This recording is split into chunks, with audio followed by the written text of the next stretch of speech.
I'm sure we all remember 3 summers ago when a condominium in South Florida, in Surfside, South Florida, suddenly collapsed. People had been living there, everyone enjoying the pool and the sunshine, and then in just a matter of minutes, the building just disintegrated. Turns out that there had been unseen problems that they had allowed not to fix for some time. Basically, deferred maintenance. You paint the outside of the building, but then all of a sudden the leaks wear away down deep in the center of the building.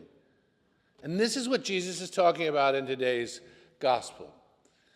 He's talking to the Pharisees who follow the letter of each one of the laws, and yet down deep, their deferred maintenance has left them empty, has left them decaying and rotten.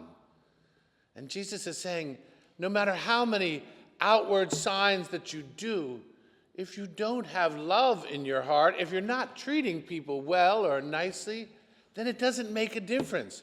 You pay all your tithes, you wash your cups, you look fabulous, but if down deep you are empty, what a tragedy. It says right here, religion that is pure, St. James says, and undefiled before God is this, to care for widows and orphans and those in affliction, and to keep yourself unstained from the world. And so it is, we have to stop and look. What is Jesus saying to us?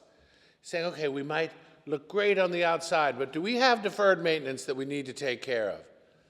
Are there areas of our prayer life which maybe we've gotten lazy with or just not feeling it? There's a name for this. It's called acedia. Sometimes our spiritual life we can get tired of it. It can be hard to pray. And this is when we need to lean in. Instead of saying, okay, I'm just going to not worry about the leak on the inside, we need to say, I need to repair that before the whole thing collapses. There is a great saying, I believe, that if the fire of your faith starts growing dim, those around you start dying of the cold.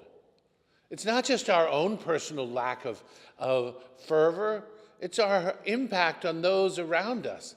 We're part of a web, we're part of a network, we're part of the body of Christ. And so it is that the Lord is asking us, what is it we first need to do? Maybe we need to make a confession. Maybe times that we've said that we were going to do some extra prayer, that we suddenly have made that less and less and less. So we said, I'm going to do my rosary every day, and then it sits on the dashboard. Perhaps it's how well we care for the poor. If we look at our checkbook, and does it reflect not just a taking care of ourselves, but taking care of others? I think one of the most beautiful prayers on this Labor Day is to stop and think of St. Therese of Lisieux. She said, I'm going to do whatever little action, especially the ones I don't like to do, and do them for Jesus. I'm going to do this with great love for Jesus. So if it's going to be scrubbing a floor, if it's going to be doing the things that I don't really like to do, I'm going to pour the Lord into that. And no one will see it, no one will know it, but what she's doing is working on the deferred maintenance, keeping the spiritual castle up to date and in beautiful shape, both inside and out. And so this day, the Lord is calling us to look inside and to make sure that the inside is as beautiful as the out, that we are as walk the walk and talk the talk as he has done and taught us to do. Now I'm going to say, praise be Jesus Christ, and I want you to say now and forever. Praise be Jesus Christ, now and forever.